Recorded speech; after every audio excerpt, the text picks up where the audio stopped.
Oui, parce que le budget était mauvais pour les Français. Là, ça sera un discours de politique générale, de la même manière qu'avec M. Barnier, on jugera sur les actes, pas forcément sur les paroles. On espère que les paroles donneront un cap, donneront une vision, permettront d'apaiser la situation et d'apporter de la stabilité. Mais c'est au moment du budget, concrètement, on verra si ce Premier ministre fera des choix inverses à ceux de M. Barnier, notamment en préservant les classes populaires et classes moyennes qui n'en peuvent plus de payer et qui attendent qu'il y ait des économies structurelles sur le budget et non de demander toujours aux mêmes de payer. Vous le placez toujours sous surveillance ? Mais vous savez, c'est le rôle de l'Assemblée nationale, c'est le rôle du Parlement de surveiller le gouvernement, de contrôler l'action du gouvernement. Donc c'est une surveillance démocratique. Nous ne souhaitons pas censurer, mais si le budget était à nouveau mauvais pour les Français, bien entendu, nous gardons cette arme parce que c'est l'arme qui nous est donnée en tant que députés, en tant que premier groupe, pour pouvoir les protéger. Sous surveillance, ça vous fait tiquer, Prisca Thévenot ? Je trouve qu'il faut sortir un peu des hypocrisies. On peut faire un vœu en ce début d'année que vous affichiez enfin au Rassemblement national ce que vous portez. Et ce que vous portez, c'est effectivement de l'excellence dans deux domaines. L'incompétence et l'absence. L'incompétence parce que au cours du dernier budget, celui présenté par Michel Barnier, il a répondu à l'ensemble des demandes que le Rassemblement national avait exprimées. Et pour autant, vous l'avez censuré. S'il y a des écrits, il y a des preuves visuelles, tout a été effectivement archivé. Ensuite, l'absence, c'est parce que en fait, ici, vous êtes incompétent et au niveau du Parlement européen, vous êtes absent sur un certain nombre de sujets dont nous voyons que vous essayez de faire le buzz, notamment sur les réseaux sociaux. Donc encore une fois, moi, ce que je vous dis, c'est on peut faire de l'esbrouf toute la journée, on peut faire des coups médiatiques toute la journée, mais en réalité, nous avons une responsabilité, celle de siéger, non pas pour mettre sous surveillance et pour menacer un gouvernement, mais pour travailler pour les Françaises et les Français. Changement de ton, Thomas Ménager, on voit que la majorité relative, mais ne cherche plus la bienveillance du Rassemblement national. Vous le vivez comment ? Vous savez, c'est pas à titre personnel, moi je m'en fiche totalement, c'est par rapport à nos électeurs qui sont aujourd'hui majoritaires dans le pays au moment des élections législatives et Madame Thévenot, là en fait nous reproche ses propres turpitudes, c'est-à-dire l'incompétence aujourd'hui, la dette que nous connaissons aujourd'hui, c'est le bilan des 7 années d'Emmanuel Macron que vous soutenez, c'est votre bilan Madame Thévenot puisque vous avez été au gouvernement, vous avez été responsable de la situation et votre absence elle a même été relevée par tous les observateurs politiques. Allez, au moment du budget. On se renvoie quelques amabilités en début d'année. Prisca Thévenot, on l'a vu, vous parliez d'un changement de méthode, réception de tous les groupes parlementaires est clairement main tendue vers la gauche. Est-ce que vous saluez depuis sa nomination, depuis des semaines, on a clairement des discussions avec la gauche, avec notamment les socialistes? Oui, je salue un double chemin qui est fait en ce moment. Effectivement, le chemin fait par le Premier ministre, François Bayrou, de ne pas effectivement chercher absolument à durer, mais à travailler. Donc ça change de paradigme. Je trouve que c'est quand même salutaire. Soyons très clairs. Et ensuite, aussi de la gauche. La social-démocratie se met petit à petit à prendre ses distances de façon extrêmement assumée et claire vis-à-vis de la France insoumise. Et je trouve que c'est de bon augure. Donc en réalité, peut-être que Michel Barnier, malheureusement, a essuyé les plâtres parce qu'on ne peut pas dire que tout s'est mal passé. Il y a eu un travail extrêmement puissant et fort qui a été fait par le Premier ministre Barnier et son gouvernement. Mais force est de constater que là, il y a un double chemin qui se fait, aussi bien par le gouvernement que la social-démocratie. Et ça vous sort un peu du jeu, Thomas Ménager. Le RN ne sera pas forcément l'arbitre des prochains mois ici à l'Assemblée nationale. Vous savez, on reste le premier groupe de cette Assemblée nationale. On nous avait fait le coup au moment où ils se sont alliés main dans la main pour nous exclure de tous les postes à l'Assemblée nationale. Et au final, ceux qui ont eu la capacité de protéger les Français et de bloquer ce budget, c'est bien le Rassemblement national. Donc c'est la même petite musique depuis des mois. Et j'attends de voir parce que, je peux vous le dire, les socialistes auront besoin de la France insoumise pour les municipales, pour les législatives.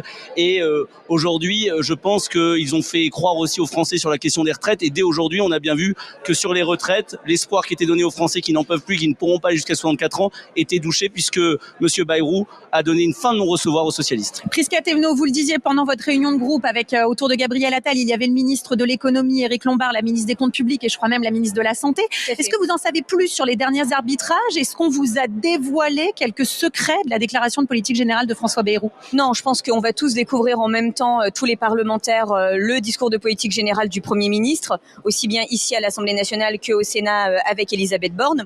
Ce qui nous a été dit, c'est qu'il y avait une profonde volonté de protéger ce qui a été fait tout en ouvrant de nouveaux chantiers. Et je pense que c'est de bon augure. mesure, parce que on peut pas être, et je réponds à votre question, en permanence en train de dire oui il y a un déficit, oui il y a un déficit, et vouloir supprimer une réforme qui permet justement de supprimer un des postes les plus importants qui creuse notre déficit, qui est le financement de notre système de retraite. Donc je pense qu'à un moment, oui c'est bien d'être dans l'opposition, et je suis très heureuse que vous continuez à être dans l'opposition, mais il faut aussi faire preuve de responsabilité. Et non, vous ne représentez pas que votre électorat, vous représentez bien évidemment celles et ceux qui ont voté pour vous, mais vous devez représenter l'ensemble de la nation en votant ici. Et nous avons une responsabilité, c'est de faire en sorte que notre régime de retraite continue à exister, que notre déficit puisse être réduit, et que nous travaillons pour une seule chose, pas pour les prochaines municipales ou je sais quelle autre chose que vous aviez prononcée avant, mais bien pour les Français. Alors justement, on va parler cette question de la réforme des retraites, puisque avant le budget, on a le sentiment que c'est vraiment le point d'achoppement des négociations. On va rejoindre celle des 4 colonnes, Stéphanie Despierres, puisqu'on l'a vu, le gouvernement cherche à tendre la main envers les socialistes. Où en est-on? Est-ce qu'un accord est possible ou non à l'heure où nous nous parlons? Alors c'est encore difficile à dire, mais en tout cas François Bayrou cet après-midi à la tribune de l'Assemblée nationale devrait annoncer qu'il ne suspend pas et n'abroge pas la réforme des retraites. Il devrait annoncer une simple réouverture des discussions avec les partenaires sociaux pour aboutir à un accord dans les 3 ou 4 mois. On l'a appris dans la matinée. Est-ce que ce sera suffisant pour les socialistes? Eh bien pour l'instant c'est pas clair. Arthur Delaporte, porte-parole du Parti socialiste, expliquait que pour l'instant il restait encore sur sa faim et qu'il attendait de voir très précisément ce qu'allait expliquer à la tribune de l'Assemblée nationale François Bayrou tout à l'heure. Vous le savez, ça fait des jours que le Parti socialiste... La réforme des retraites, est-ce que c'est quelque chose que vous portez en commun avec les socialistes dans les négociations avec le gouvernement? Mais aujourd'hui, il y a une majorité dans cette Assemblée nationale pour l'abrogation de la réforme des retraites, avec des projets qui sont différents. Il y a le nouveau Front populaire qui propose 60 ans pour tous, que nous disons qui est aujourd'hui impossible. Nous proposons une mesure qui permet de tenir compte du déficit aujourd'hui que nous connaissons dans notre pays, mais aussi de tenir compte de la justice sociale, de ceux qui ne pourront pas aller jusqu'à 64 ans, avec cette règle à 60 ans pour ceux qui ont commencé avant 20 ans et 62 ans pour ceux qui ont commencé après 20 ans. Et aujourd'hui, Madame Thévenot le dit, on est là pour représenter tous les Français. Il y a une majorité de Français qui sont opposés à cette réforme, et je considère, Madame Thévenot, que vous avez créé 1200 milliards de dettes avec Emmanuel Macron ces 7 dernières années. Ce n'est pas aux Français de travailler plus pour combler vos échecs, vos erreurs, mais il y a des économies à faire dans le pays, sur les agences, sur le train de vie de l'État. Alors, vous pouvez répondre... qui sont recasés dans les agences de l'État, payés à des salaires qui sont impossibles, mais si, Mme Thévenot, et qui ne servent à rien. Vous pouvez les effets directement sur les Français. Répondre rapidement, Prisca Thévenot, mais c'est surtout qu'en fait, on a appris que visiblement, ce sera ni suspension, ni abrogation. Ça, Gabriel Attal vous l'a confirmé. Est-ce que vous savez quelle porte ouvrira François Bayrou sur cette question des retraites? Je pense que comme vous vous y attendez, je vais vous dire qu'il faudra qu'on se réfère au discours de politique générale. Et c'est ça qui est important. Renégociation, la main est donnée aux partenaires sociaux. Remettre les partenaires sociaux autour de la table, c'est ce qu'ils demandent et c'est ce qu'ils souhaitent. C'est de bon augure et je pense que c'est bien. Mais sans mettre en péril pendant ces discussions et ces négociations le financement de notre système de retraite. Pour les pensionnaires eux-mêmes. Est-ce que ça suffit pour décrocher les socialistes? Est-ce que ça suffit pour qu'ils signent un pacte de non-censure avec vous? Je pense que plus que jamais, on doit avoir aussi une nouvelle sémantique dans cet hémicycle par rapport à l'année dernière. L'année dernière, en fin d'année, on a beaucoup parlé de censure, de non-censure, de blocage, de lignes rouges. Et si cette année, on faisait le vœu tous ensemble d'avoir une sémantique à la hauteur de notre pays? De parler de capacité de travailler, de groupe de travail, de coalition de travail. Et je pense que si vous demandez à n'importe quel parlementaire à l'Assemblée nationale s'il a envie de travailler ou pas pour les Français, tous vous diront oui. On sortira aussi de ces discours d'esbrouf et de petits coups médiatiques. On sera enfin à la hauteur de l'écharpe que nous portons. Donc vous êtes prêts, Mme Thévenot, à travailler avec tous les groupes politiques, tous les parlementaires sont égaux, tous les Français sont égaux, et donc le Rassemblement national doit aussi être entendu par le gouvernement. Mais vous avez été reçu, Thomas Ménager, mais la question c'est est-ce qu'il y a une volonté réellement d'entendre? Mais vous savez, monsieur Ménager, je vais vous répondre, j'ai compris votre question. Du Rassemblement national, alors qu'il y a des Français qui attendent. Alors répondez, Prisca Thévenot. Vous ne pouvez pas poser des questions sans attendre les réponses. Donc je vous réponds de façon très claire. Je l'ai dit à plusieurs reprises. Nous sommes 577 députés légitimes, chacun de nous, pour représenter les Françaises et les Français. Et ça, rien ne l'enlèvera. Maintenant, la question qui arrive derrière, c'est de regarder le fond. Et moi, je vous le redis, le Rassemblement national, vous excellez dans 2 domaines, l'incompétence et l'absence. travaillez déjà vos propositions. Parole de spécialiste. Parlez. On a eu le cas, on a parlé pendant la niche parlementaire de votre volonté d'abrogation de la réforme des retraites. J'étais là, j'étais présente. Vous portiez la parole de votre Et je vous le dis franchement, c'était unanime dans la salle, unanime. Vous n'avez pas travaillé de solution de financement alternative. Revoyez votre copie. C'est ça qui est important aujourd'hui. Je vais pas vous faire le coup du FN, du RN, etc. Moi, je vous dis travaillez, bossez, soyez présents, et c'est ça qui sera important. Sur les retraites, a priori, donc pas de suspension, pas d'abrogation, mais une renégociation, 3 mois, pour que les syndicats puissent éventuellement redessiner un système un peu différent. Et ce que vous dites, c'est un premier pas.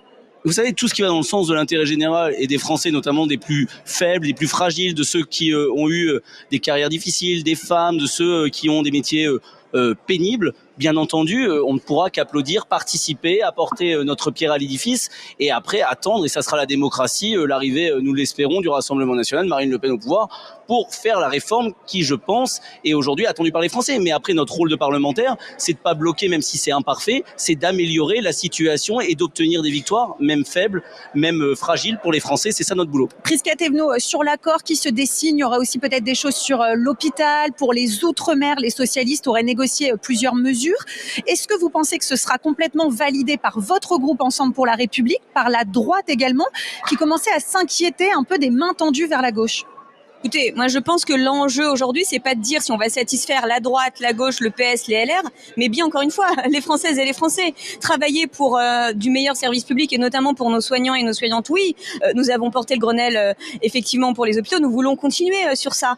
Si c'est pour effectivement travailler sur Mayotte, oui, vous le savez très bien, nous avons commencé l'examen du texte de loi sur l'urgence pour Mayotte hier en commission et je me suis déportée justement pour pouvoir le suivre. Donc oui, tout ce qui devra aller dans le bon sens, nous devrons unanimement le saluer. Et aussi accepter peut-être de ne pas tirer offense de ce qui a pu être fait dans le passé. Moi, je suis très contente aujourd'hui de voir que le groupe Les Républicains défendent encore plus fort que nous la réforme des retraites. Alors que certains manquaient à l'appel. Mais ils s'y sont opposés dûment, ardemment, en nous menaçant de censure. Ils étaient que 8 à ne pas voter la censure. Donc il faut aussi pouvoir saluer ces pas qui sont faits aussi bien de la social-démocratie que du groupe Les Républicains. Et vous, au sein du groupe Ensemble pour la République et chez le président de la République, Emmanuel Macron, il y a aussi la capacité à bouger sur quelques lignes, par exemple sur la question des retraites, à dire oui, on n'a peut-être pas tout bien fait. Non mais écoutez, je veux dire, regardez ce qui s'est passé sous le gouvernement de Michel Barnier. Ça vous a pas échappé que nous avons défendu une de nos ancres politiques qui s'appelle la politique de l'offre. Est-ce que nous avons été entendus à 100% sur notre demande? Non. Et pourtant, en commission mixte paritaire, nous avons voté le texte. Donc, dans une assemblée telle que la nôtre, nous devons faire œuvre de compromis.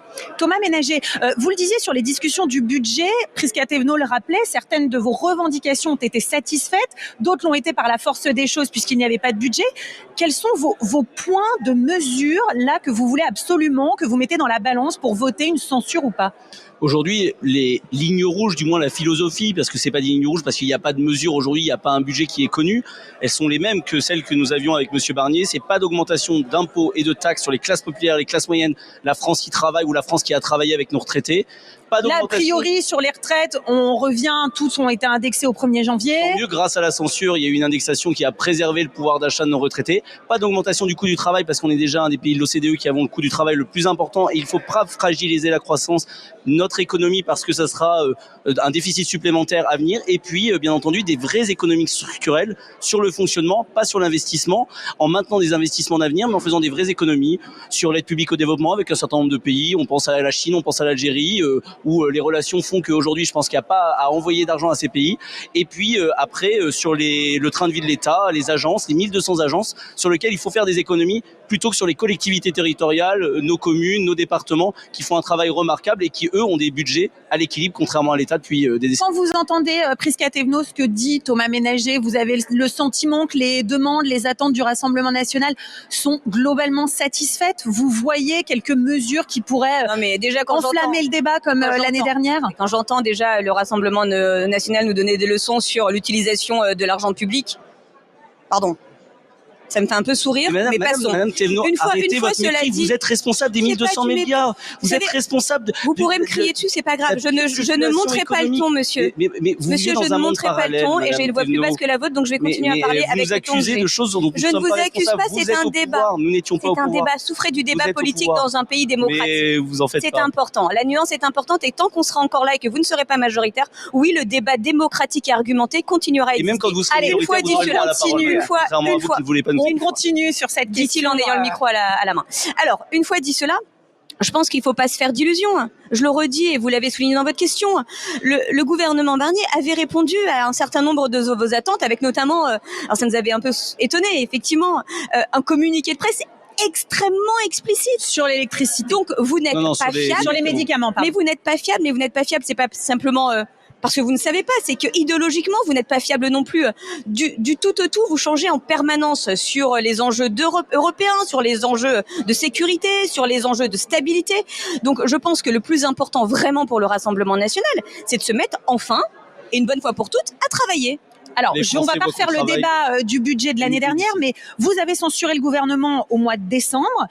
D'après ce qu'on entend, votre électorat l'a plutôt compris, mais est-ce que là, vous seriez prêt à recensurer un nouveau gouvernement en février ou en mars, ce qui placerait la France dans une situation délicate, sans budget, etc. Ça, c'est une menace que vous pouvez mettre à exécution dans les prochaines semaines.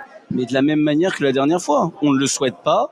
On souhaite qu'il y ait un budget pour notre pays, mais si aujourd'hui le budget qui nous est proposé est pire que la prolongation du budget de l'année précédente, s'il fait plus de mal aux Français, eh bien on ne va pas s'interdire cette arme pour les protéger. Cette arme démocratique prévue par la Constitution, il n'y a pas à avoir honte à censurer, ça a été prévu par le général de Gaulle.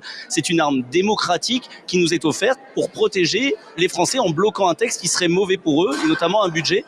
Mais bien entendu, on n'est pas dans cet état d'esprit aujourd'hui. Ce qu'on veut, et ce qu'on le voulait avec M. Barnier, et ce que l'on veut avec M. Bayrou, c'est qu'on arrive à trouver des compromis, une entente qui protège les Français et qui nous permette d'avoir cette stabilité que les Français souhaitent aussi, bien entendu, et nous les premiers.